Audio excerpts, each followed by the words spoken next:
ஒரு மகிழ்ச்சியான செய்தி. இதயம் நல்லெண்ணெயின் விலை லிட்டருக்கு ரூபாய் 105 குறைஞ்சிருக்கு.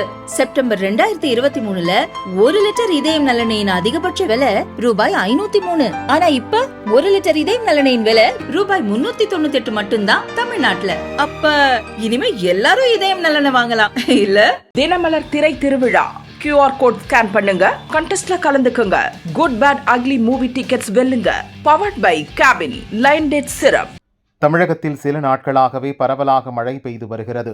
குறிப்பாக கன்னியாகுமரி, தென்காசி, தேனி, கோவை உள்ளிட்ட மேற்கு தொடர்ச்சி மலையை ஒட்டிய மாவட்டங்களில் நல்ல மழை பெய்கிறது. இதற்கிடையே 48 மணி நேரத்தில் வங்கக்கடலில் ஒரு காற்றழுத்த தாழ்வு உருவாகும் என்று சென்னை வானிலை மையம் நேற்று கூறியிருந்தது. இப்போது எதிர்பார்த்ததை விட முன்னதாகவே காற்றழுத்த தாழ்வு பகுதி உருவாகிவிட்டது. இது பற்றி வானிலை மையம் வெளியிட்ட அறிக்கை: தென்கிழக்கு வங்கக்கடல் மற்றும் அதனை ஒட்டிய பகுதிகளில் வளிமண்டல மேலடுக்கு சுழற்சி நிலவுகிறது. இதன் காரணமாக இன்று காலை 8:30 மணி அளவில் தெற்கு வங்கக்கடலின் மையப்பகுதியில் ஒரு காற்றழுத்த தாழ்வு பகுதி உருவாகியுள்ளது.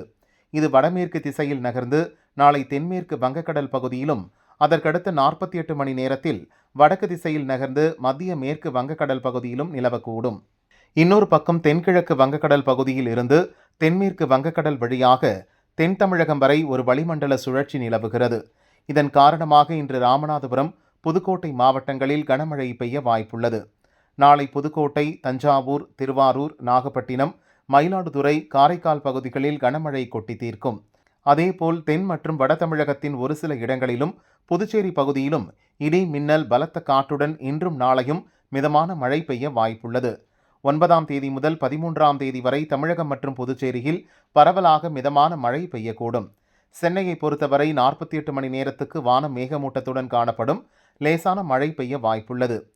இன்று மதியத்துடன் முடிந்த 24 மணி நேர நிலவரப்படி அதிகபட்சமாக கன்னியாகுமரியின் பெருஞ்சாணி, புத்தனணை, மதுரையின் எழுமலை பகுதிகளில் 80 மில்லிமீட்டர் மழை பதிவாகியுள்ளது.